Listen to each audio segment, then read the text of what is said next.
The next question says, I see that I have squats with wraps in my programming.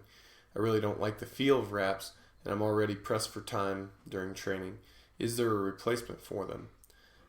Yes, there is. So the goal for programming wrap work for someone who doesn't compete wearing wraps is to get an overload effect.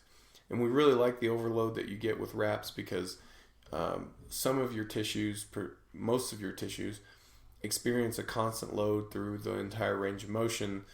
You get a mechanical assistance at a specific joint at a specific range of motion, but the overall transfer seems to be better in a movement like squatting with wraps. However, if you can't, won't, or otherwise it's not a good idea for you to do them, I totally understand that, but we need to do some kind of overload work. That's the goal for that slot.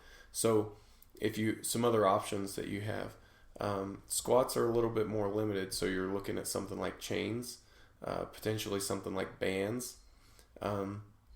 There's not a whole lot else.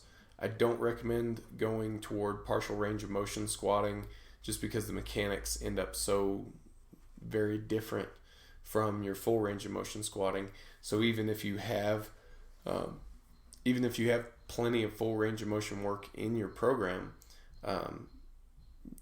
training a partial range of motion for your squat, it's just not great motor learning. So if you're limited in the way that you don't have access to those items, either bands or chains, then I think you're very limited, and we need to probably start talking about a different strategy overall that doesn't involve the use of overload work.